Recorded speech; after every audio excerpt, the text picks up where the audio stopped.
Welcome back, everybody, to a Little Less Fear podcast. I'm your host, Dr. Lino Martinez, and today I'm super duper excited to introduce Robert Raymond Riopel. Did I say that correct?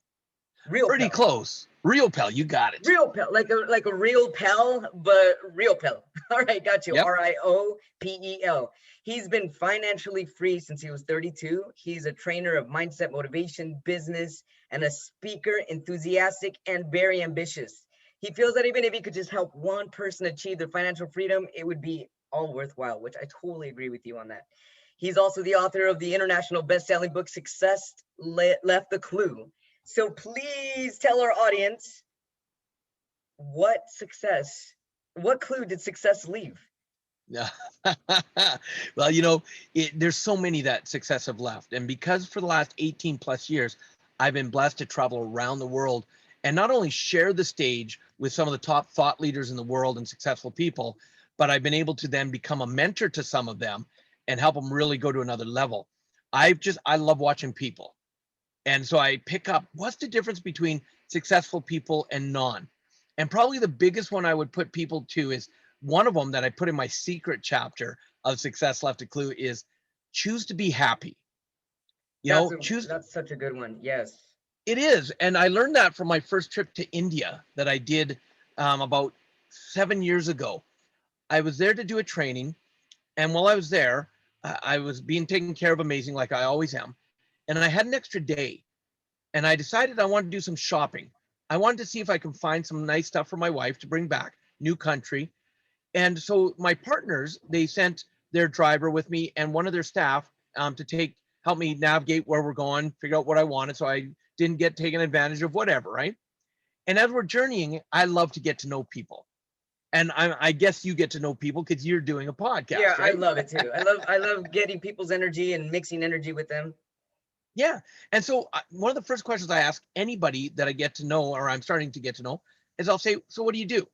Now, I knew she was working for them, but I didn't know what part. And she said, well, I work in the marketing department. I said, awesome.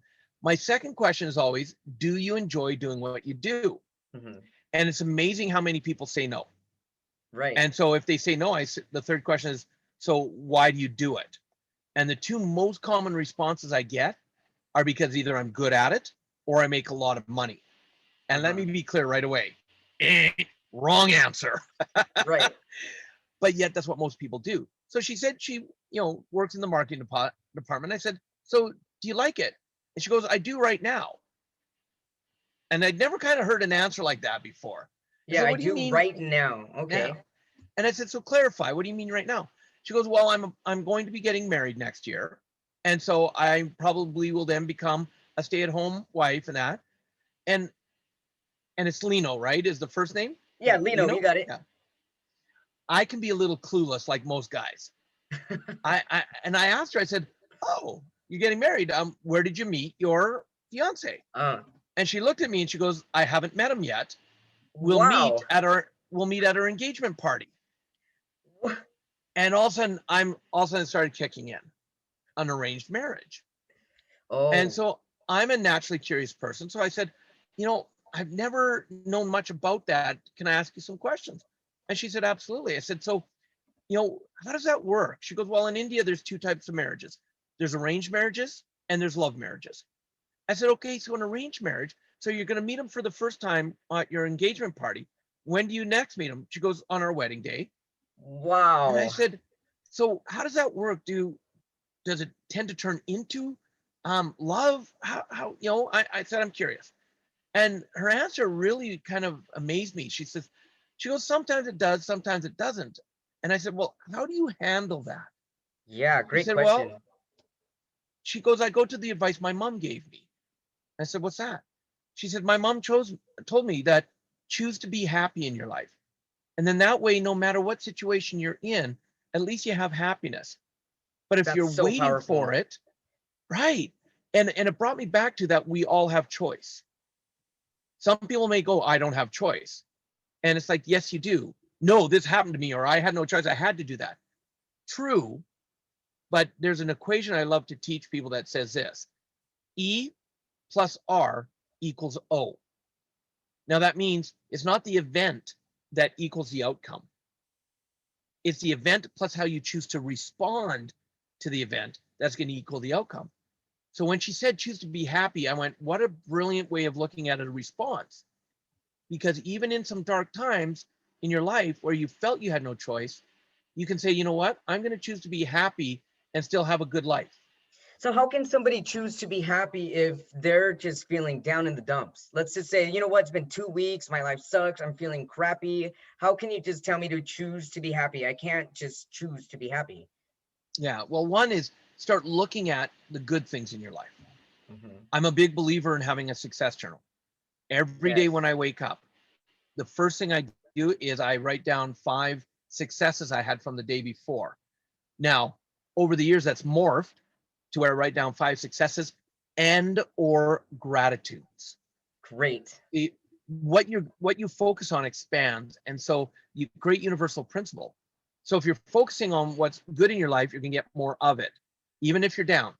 But if you're focusing only on the low parts, and especially when we get depressed, especially when it seems like nothing's going right in our life, it's easy to focus on the not so good things in our life, and then that's what we'll actually see more of. We'll I actually totally agree attract with more you of. on that. Yeah, I totally agree with that because I also have a gratitude journal, and it just seems like when you list it, it's like almost your to-do list. So no matter what, you're going to be grateful even on your gratitude every day for the same thing on your Yeah, gratitude list, and it becomes your to-do list to become more and more grateful every day. yeah, and I've even taken it over this last year and a bit since the world changed. I've taken it to a whole new level because I used to went from my success journal to my success and gratitude journal, and I find I would often think of someone at random, and I'd write their name, and then as I was doing that, I'm going, well, I thought of that person for a specific reason. Why am I grateful for them today? And I bring it to my mind, and I thought, what if? And so I started going on to say Facebook or however I might be able to connect, and I went to type a message just saying, hey, thought of you today, grateful for you in my life, wanted to reach out and say, hey. And I thought, why am I typing it? Hmm. And I started recording messages. And That's I and beautiful. say I thought of you as in my success journal. It might be a simple message of, hey, Lino, it's Robert here. I just wanted to reach out because today you just came to mind when I was doing my success and gratitude journal, and you came to mind because of, and I'll say the time why I thought of them, Yeah. and I just wanted to reach out and say thank you for being in my life. Now, when I do it with no attachment of that they get it and respond, Yeah, that no they say thank you. expectation.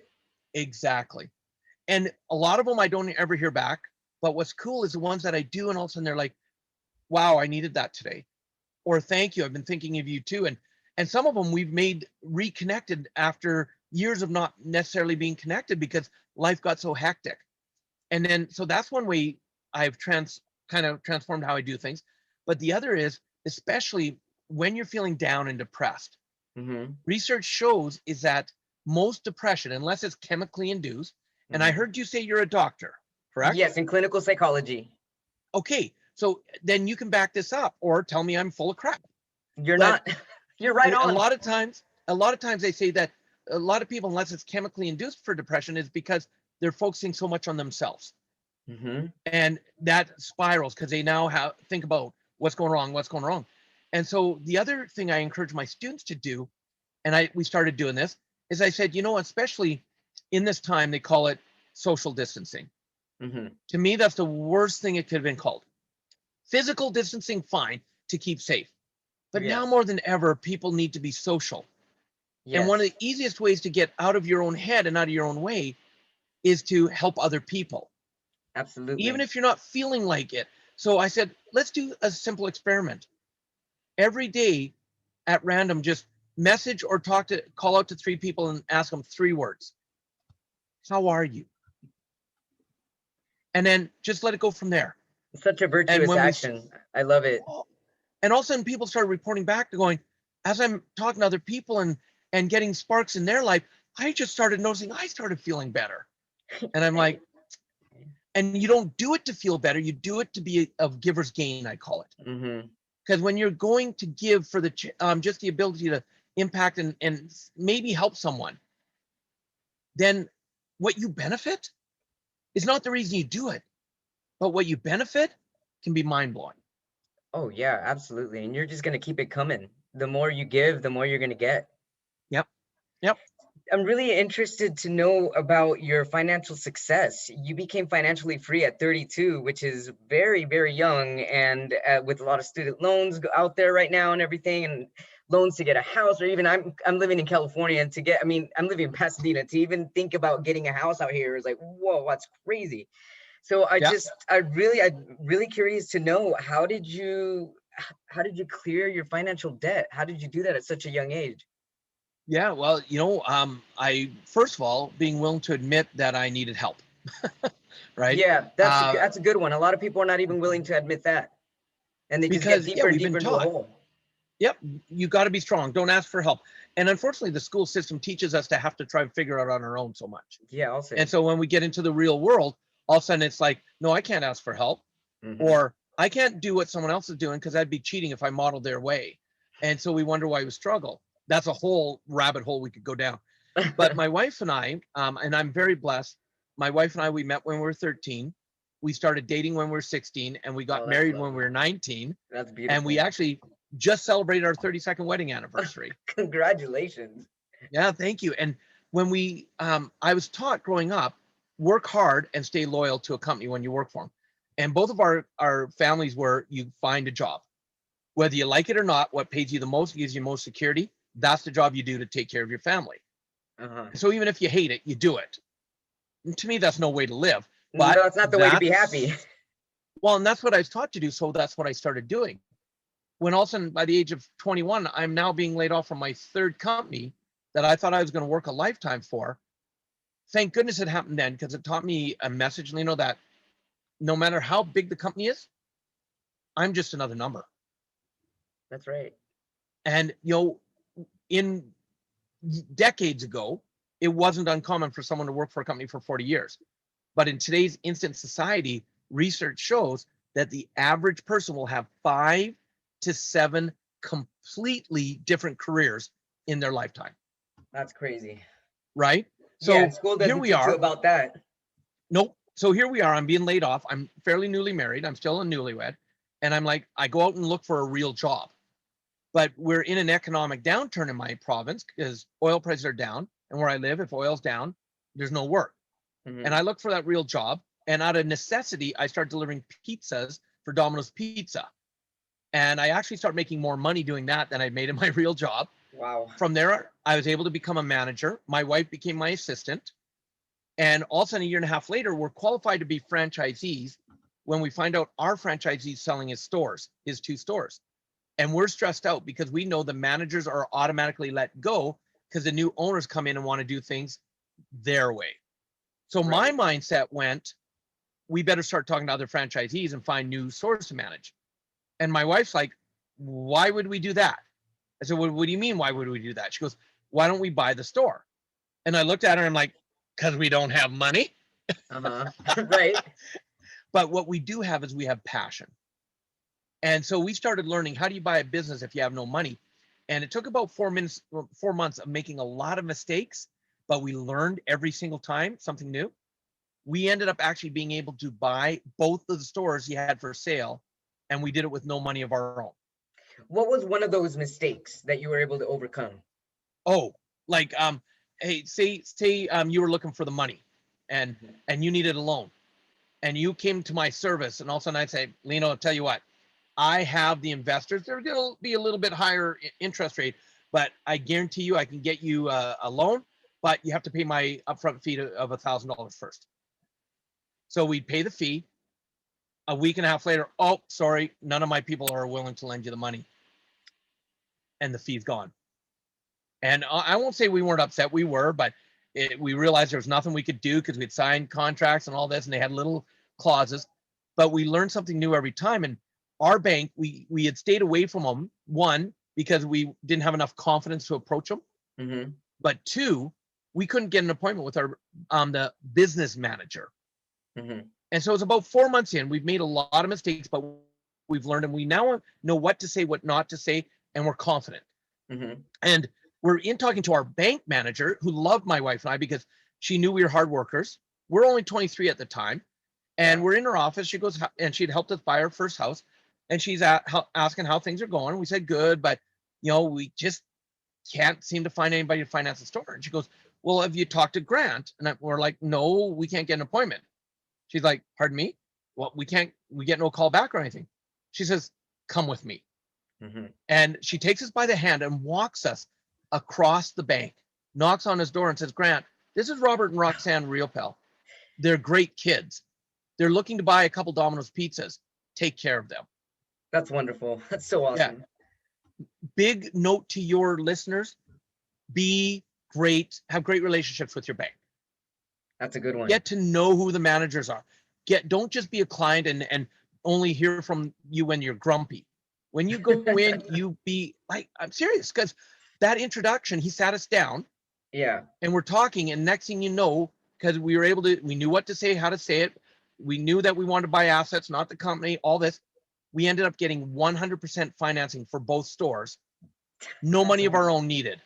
And we became franchisees, right? No. Hey, and at that time, 23 were franchisees, and we're like, we've got it made. We're now successful, right? Yeah. But here's what also, because I'm very big on being very transparent. Don't think that my wife and I were brilliant, that we are brilliant. We've made a lot of mistakes.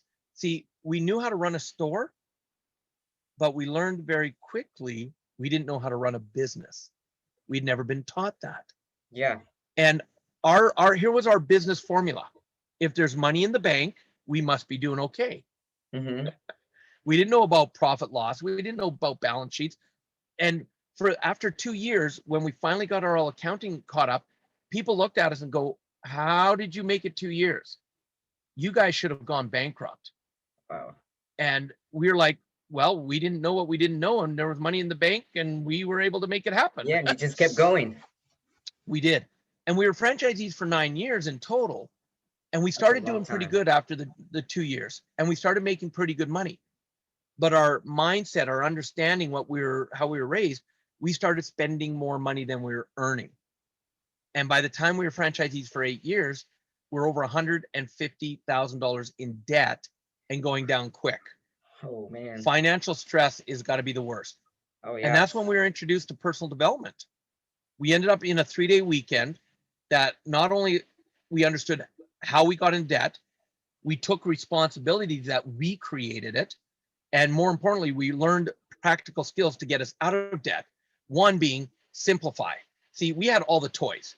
As we started making more money, we had instant gratification coming out the yin-yang. We had all the toys. And we knew that if we wanted to have success, we had to make the decisions of what are we willing to get rid of so we can get rid of the expense of it, to lower our expenses so that we could create financial freedom. And we made some hard decisions, but my wife and I, we sat down and said, what don't we need right now? That if we get rid of it, it'll bring our debts down. So as we learn about passive income, we can create financial freedom. And we were able to go from the $150,000 in debt with a new mindset to completely financially free 9 months later after learning 9 months? Wow. At the age of 32. But I'll tell you, what was the hardest thing to simplify? Well, like we had a boat because our one store was in a lake community. Mm-hmm. So if we're in a lake community, we got to have a boat, but not realizing our boat always sat in our driveway because our busy season was boating season.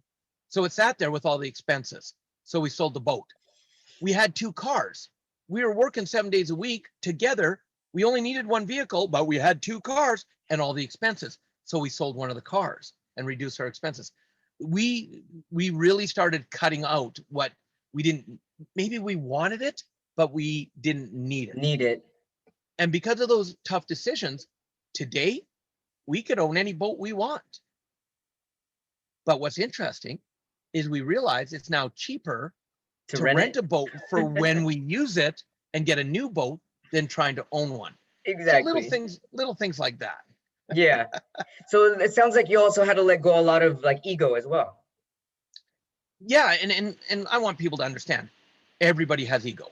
Oh yeah.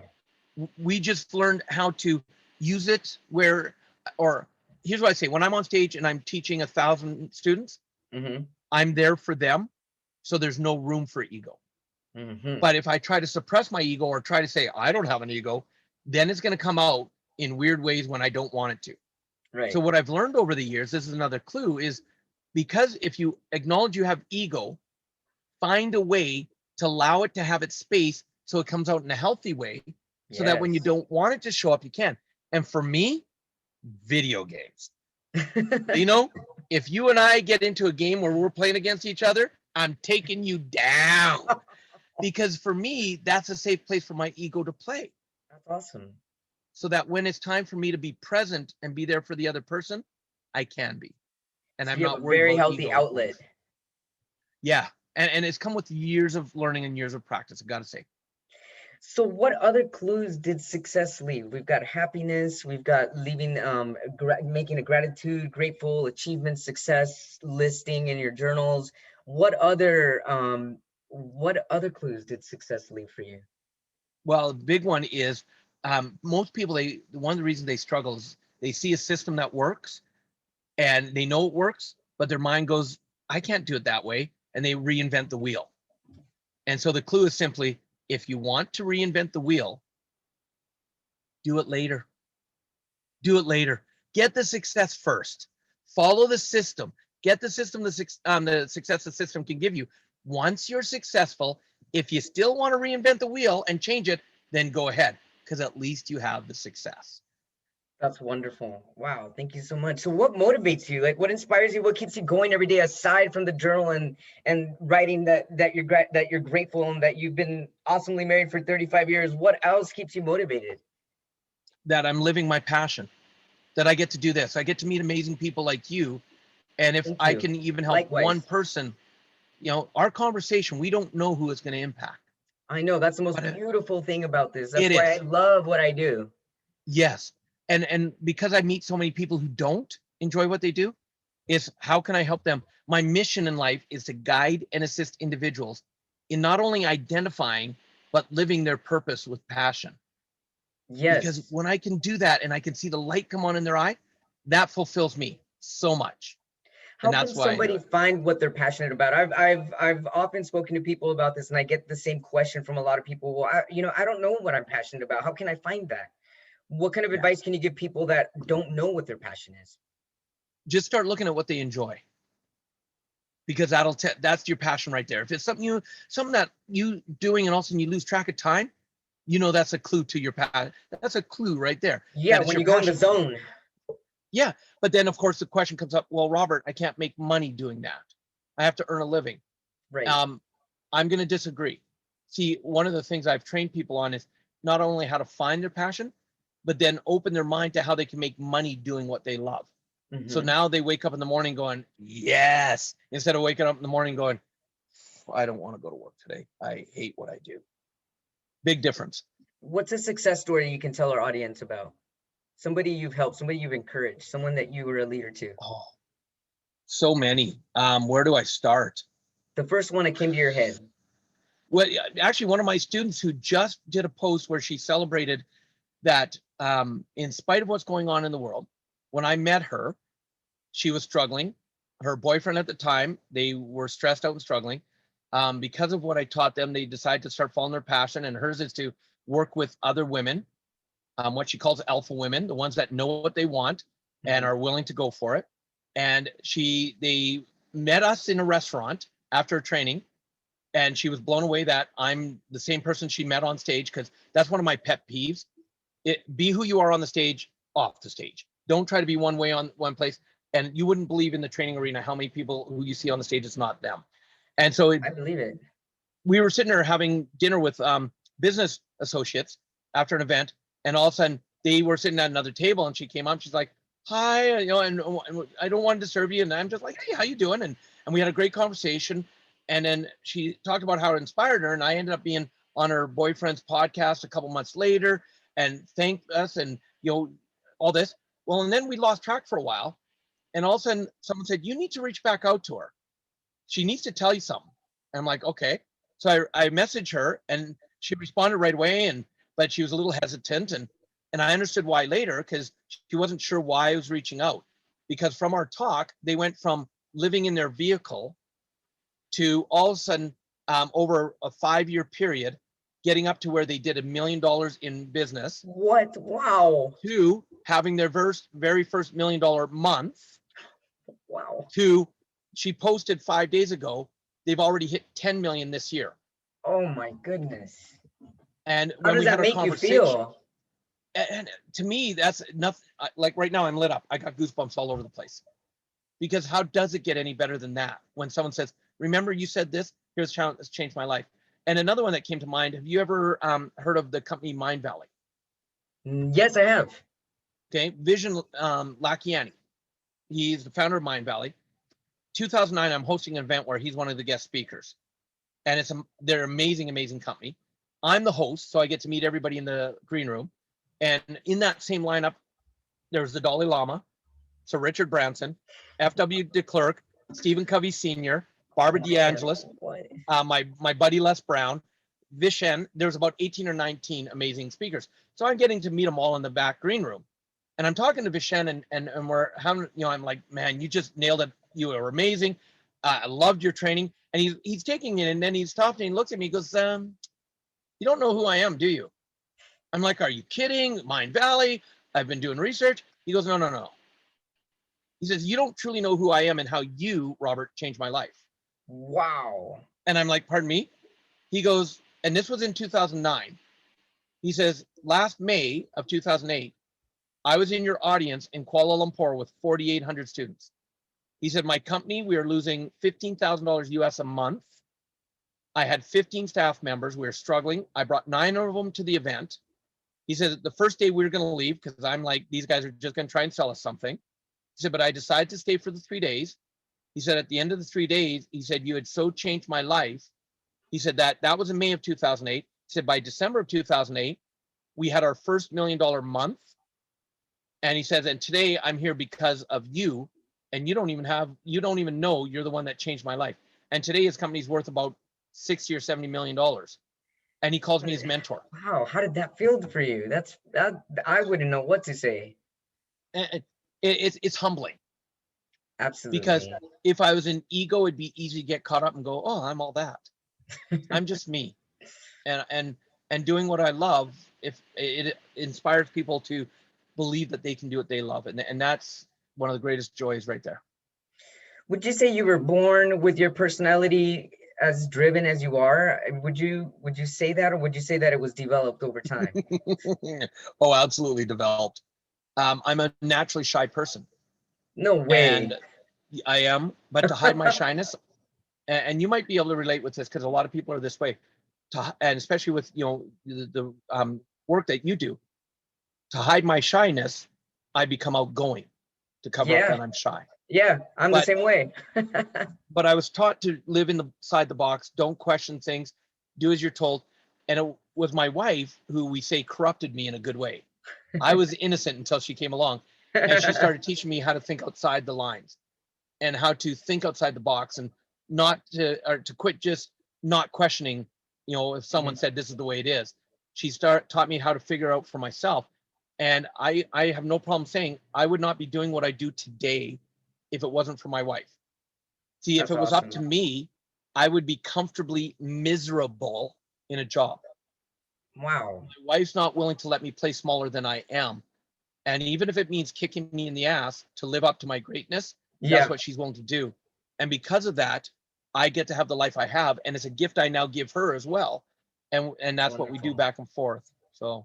Wow, that's really, really beautiful. So, wow, I really love this interview. Thank you so much. What advice can you give others right now? I mean, you've given so much already in our short time. And what piece of advice can you give people what's the last thing that you go to sleep with? What's the one thing that keeps you like, okay, I'm going to go to sleep. I had a good day. This is my last thought for the day. And what can our audience leave with? It's the way I autograph my book. Every time I do an autograph, it's the way I send every email. I end with always live with passion. Always live with passion. Well, you know what? I'm going to remember that, and I'm writing it down because I will do as you say. How can our audience find you on a social platform? Yeah, if they go to Facebook, they can find my fan page. Just put my name, Robert Riopel, in there. They can follow me on my fan page. And, you know, as a gift for having me on your podcast, my book, Success Left a Clue, I'm now starting to write my second one, which is called The Authority Key. And we Excellent. launched my first one 4 years ago. And what I would love to do is your listeners, because they are listening to your show, I would love for them to actually get the PDF ebook version of Success Left a Clue as our gift to them. That's wonderful. And how can they find the PDF? They just simply go to robertriopel.com and they'll be able to download the PDF. But it comes with a condition, I'll call it. Sure. What's the condition? It's not a book that you just read. You know, I cover 6 steps to have an amazing life. And step number 3 is taking action. And that's what most people don't do. So I wrote it as a manual. And so basically I'll give action steps all the way through. And when it comes, I'll say, now don't read any further until you've done this action. And then the next chapter starts with, did you do the action? If not, stop reading right now, go back, complete the action. Because I don't want people to just read it, put it up on the shelf and make it shelf help. Right. I want them to actually do it. Do the work. I want them to, that's right, do the work and watch the amazing life you can have. Will it be always easy? Absolutely not. But is it worth it? Yeah. Absolutely yes. It is, because you're planting seeds and you're going to watch your tree grow. That's amazing. Yep. Thank you so much, Robert. This has been really amazing. I took notes. You've motivated me. I'm excited. I'm hyper. I even want to go to the gym already. I really hope you enjoy your life, and I really hope to reach out with you again in the future and see where you're at in the next 6 months. Yeah, any way I can be of service, reach out. You now have connection with me. I'd love to hear from you, and I love to connect people. So if there's any way I can assist, do not hesitate.